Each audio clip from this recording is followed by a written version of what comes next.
భార్య మరియు ముగ్గురు పిల్లలు మిస్ అయ్యాయని చెప్పి ఓ వ్యక్తి పోలీస్ స్టేషన్లో ఫిర్యాదు చేశారు. ఈ ఘటనకు సంబంధించి పోలీసులు పూర్తి స్థాయిలో దర్యాప్తు చేస్తున్నారు. భానుప్రకాష్ ఫిర్యాదు మేరకు కేసు నమోదు చేశారు. అసలు దీనిపైన ఎలాంటి ఎంక్వైరీ చేస్తున్నారనే అంశానికి సంబంధించి నగర సిఐ నరహరి ఉన్నారు. దీనికి సంబంధించి అడిగి తెలుసుకునే ప్రయత్నం చేద్దాం. సార్, కామారెడ్డి పట్టణంలో తరచూ మిస్సింగ్లు జరుగుతున్నాయి. గతంలో కూడా మిస్సింగ్ని త్వరితగతిన ఛేదించారు. దానికి సంబంధించిన పూర్తి స్థాయిలో దర్యాప్తు చేశారు. ఈ కేసుకు సంబంధించి ఎలా ముందుకెళ్తున్నారు?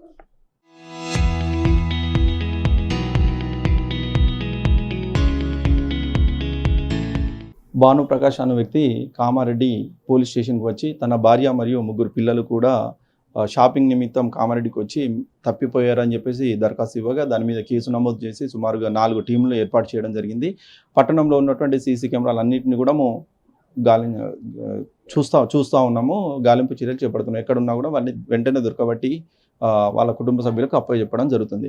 ఇక తర్వాత గతంలో జరిగినటువంటి మిస్సింగ్ కేసులో కూడా మేము ప్రత్యేక టీంలను ఏర్పాటు చేసి వితిన్ 24 అవర్స్లో కూడా వాళ్ళని ట్రేస్ అవుట్ చేసి చేయడం జరిగింది. అదే సార్, చెప్పండి. ఈ భానుప్రకాష్ ఎక్కడ నివాసం ఉంటాడు? ఎక్కడి నుండి వచ్చి ఇక్కడ షాపింగ్ నిమిత్తం వచ్చారని చెప్పి ఫిర్యాదు చేశారు. భానుప్రకాష్ అన్న అతను వాసంగా కొండాపూర్ నివాసి. వాళ్ళ భార్య పిల్లలు నిన్న మధ్యాహ్నం టైంలో షాపింగ్ కోసం అని చెప్పి కామారెడ్డికి వచ్చారు. దాని తర్వాత వాళ్ళ బావమరిది ఇక్కడే లోకల్లో ఉంటారు. వాళ్ళ ఇంటికి వెళ్ళి వాళ్ళ వదిన సంధ్యతో మధ్యాహ్నం లంచ్ చేసింది. సాయంత్రం 4 గంటలకు మళ్ళీ నేను మా ఇంటికి వెళ్తున్నాను అని చెప్పి ఆటో ఎక్కి వెళ్ళడం జరిగింది. కానీ తిరిగి రాత్రి అయినా కూడా రాత్రి 10 గంటల వరకు ఇంటికి వెళ్ళలేదు. సో అందుకని చెప్పేసి వచ్చి దరఖాస్తు ఇస్తే మేము కేసు నమోదు చేసాం. ఏమైనా అనుమానాలు వ్యక్తం చేస్తున్నారు ఎవరిపైన? అంటే ప్రస్తుతం ఈ గతంలో జరిగిన కేసులన్నీ పరిశీలిస్తే అనుమానం వ్యక్తం చేసిన పరిస్థితి ఉంది. ఈ కేసులో కూడా ఆ ఫిర్యాదు ఇచ్చిన వ్యక్తిని ఏమైనా అనుమానం వ్యక్తం చేస్తున్నారు, లేకపోతే ఆటో వాళ్ళని అనుమానం వ్యక్తం చేసే విధంగా ఉంది? ఇందులో వాస్తవంగా ఎటువంటి అనుమానం లేదు. వాస్తవంగా భార్యాభర్తల మధ్య తరచుగా గొడవలు జరుగుతూ ఉన్నాయి. భర్తకి కొంత దూరంగా ఉంటే ఏమన్నా అతను మారుతాడేమో అనే ఉద్దేశంతో వెళ్ళినట్టుగా అనిపిస్తుంది. అయిన దర్యాప్తులో తదుపరి వివరాలన్నీ కూడా తెలియపరుస్తాం.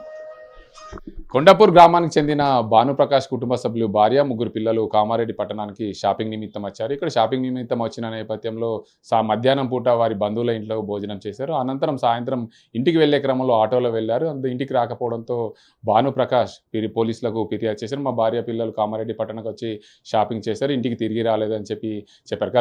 గత కొద్ది రోజుల క్రితం భార్యాభర్తల మధ్య తరచూ గొడవలు ఉన్న నేపథ్యంలో ఆమె ఈ కొద్ది రోజులు దూరంగా ఉంటే బాగుంటుందనే నేపథ్యంలో ఆమె కనిపించకుండా పోయిందేమో అని అనుమానం వ్యక్తం చేస్తున్నా అని చెప్పి కామారెడ్డి పోలీసులు చెప్తున్నారు. మొత్తానికి ఈ కేసునైతే త్వరితగతిన ఛేదిస్తాము, ఎక్కడ ఉన్నారనే కోణంలో కూడా పూర్తిగా ఎంక్వైరీ చేస్తామని చెప్పి కామారెడ్డి పోలీసులు, కామారెడ్డి పట్టణ సిఐ నారాయణ చెప్తున్న పరిస్థితి. ఇది ఇక్కడ పరిస్థితి. కెమెరా సాసింతో గంగారెడ్డి, RTV న్యూస్.